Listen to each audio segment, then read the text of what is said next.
let's say I have some weak acid. I'll call it HA. A is a placeholder for really a whole set of elements that I could put there. It could be fluorine. It could be an ammonium molecule. If you add an H, it becomes ammonium. So this isn't any particular element I'm talking about. This is just kind of a general way of writing an acid. And let's say it's in equilibrium.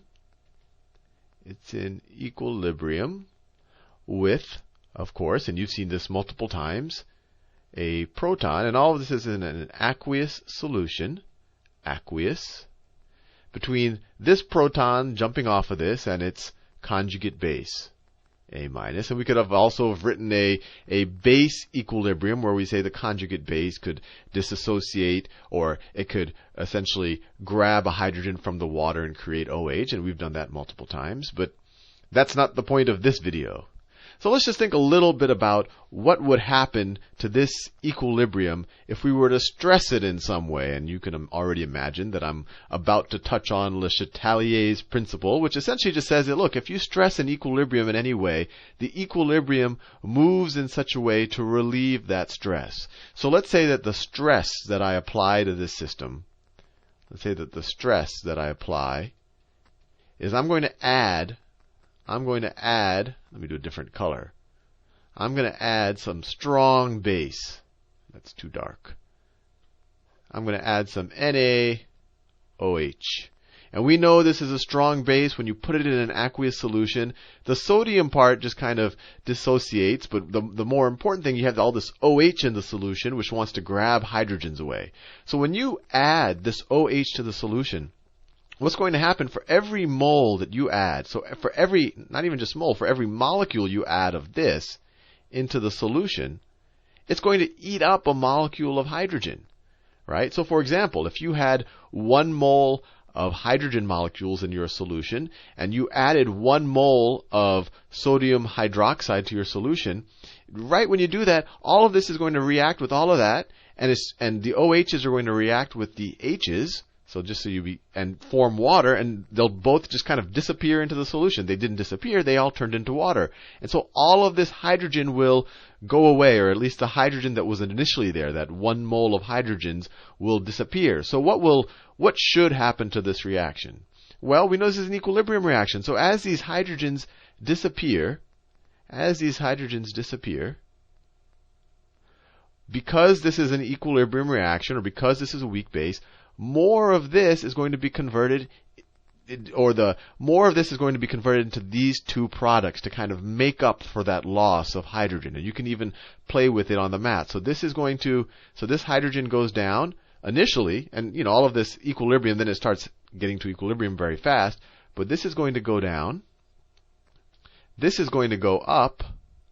And then this is going to go down less, because sure, when you put the sodium hydroxide there, it just ate up all of the hydrogens. But then you have this, you can kind of view as this spare hydrogen capacity here to produce hydrogens. And then when these disappear, this weak base will disassociate more. The equilibrium will move more in this direction.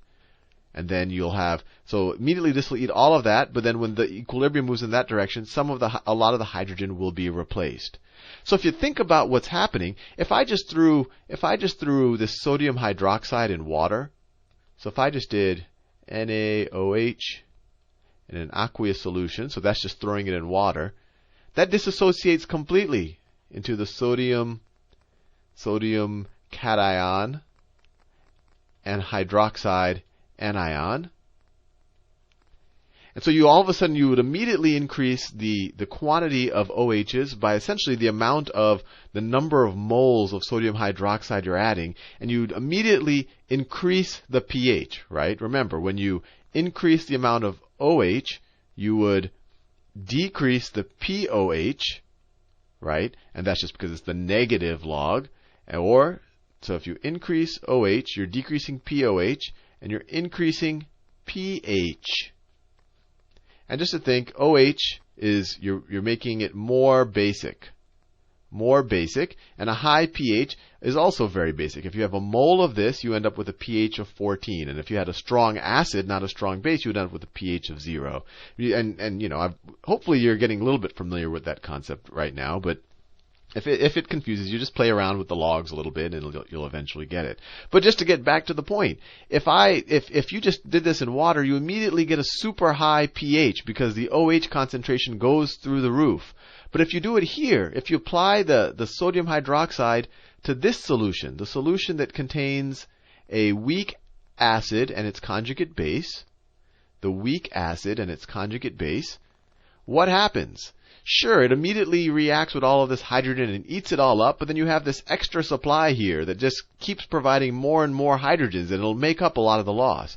So essentially, the stress won't be as bad. And over here, you dramatically increase the pH when you just throw it on water. Here, you're going to increase the pH by a lot less. And in future videos, we'll actually do the math of how much less it's increasing the pH.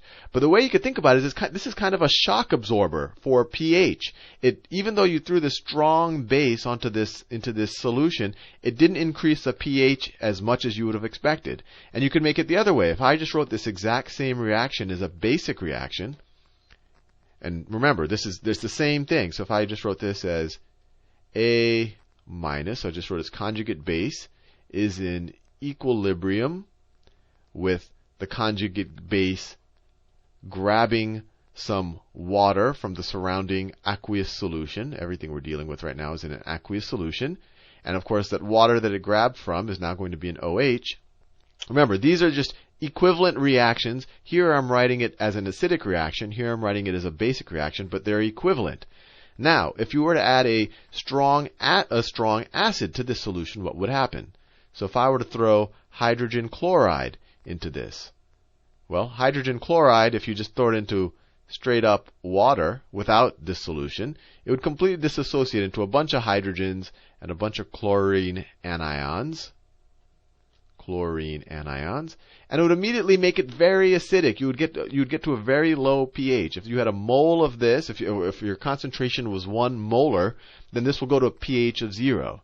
But what happens if you add hydrochloric acid to this solution right here, this one that has this weak base and its conjugate weak acid?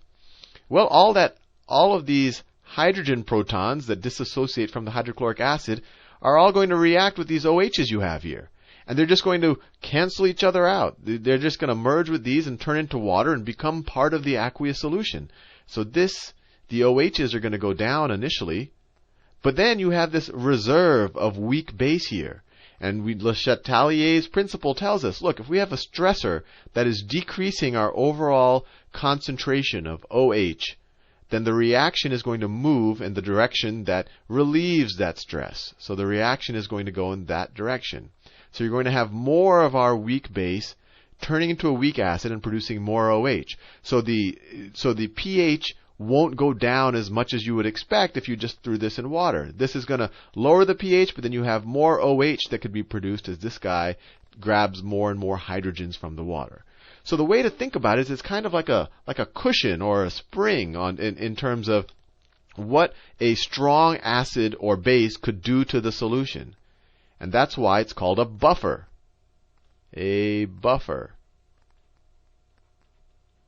Because it provides a cushion on acidity. If you add a strong base to water, you immediately increase its pH or you decrease its acidity dramatically. But if you add a strong base to a buffer, because of Le Chatelier's principle, essentially, you're not going to affect the pH as much. Same thing, if you add an acid to that same buffer, it's not going to affect the pH as much as you would have expected if you had thrown that acid in water, because the equilibrium reaction can always kind of refill the amount of OH that you lost if you're adding acid, or it can refill the amount of hydrogen you lost if you're adding a base. And that's why it's called a buffer. It provides a cushion. So it gives some stability to the solution's pH. And so the actual definition really is just a solution of, the definition of a buffer is just a solution of a weak acid in equilibrium with its conjugate weak base. That's what a buffer is, and it's called a buffer because it provides you this kind of cushion of pH. It's kind of a stress absorber or a shock absorber for the acidity of a solution. Now, with that said, let's explore a little bit the math of a buffer, which is really just the math of a weak acid. So if we rewrite the equation again, so HA is in equilibrium. Everything's in an aqueous solution with hydrogen and its conjugate base.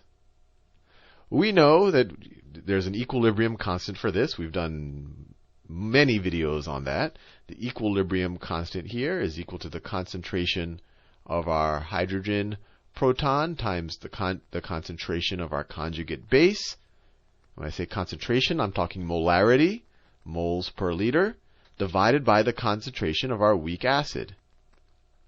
Now, let's take the log, or let's take the negative log of both sides of this equation. Actually, let me do something a little. Let's solve for hydrogen concentration.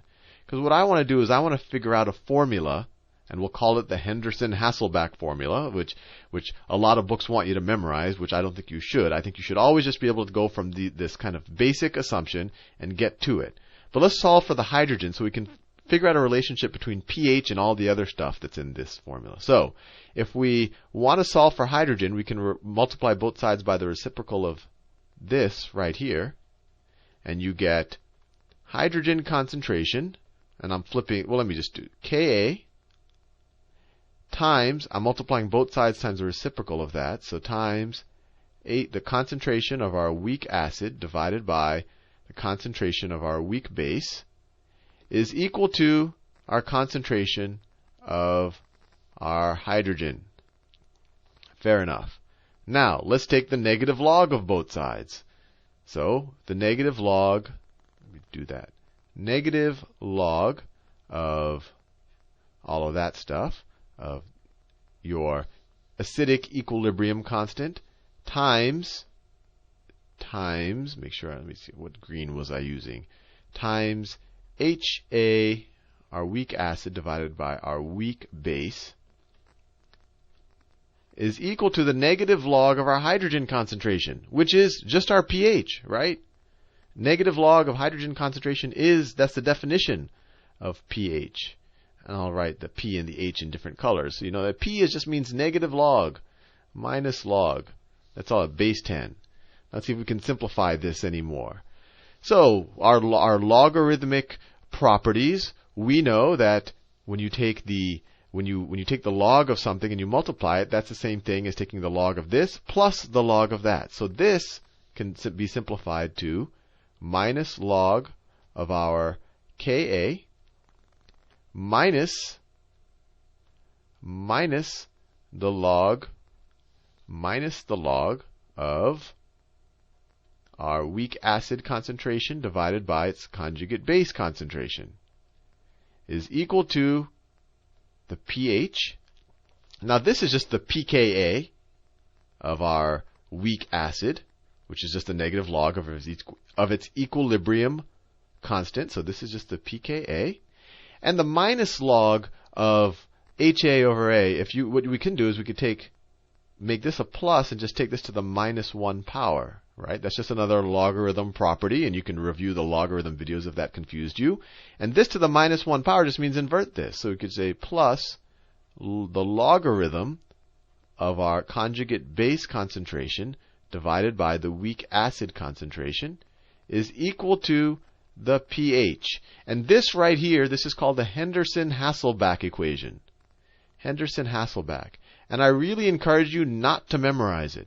Because if you do attempt to memorize it, within a few hours, you're going to forget whether this was a plus over here.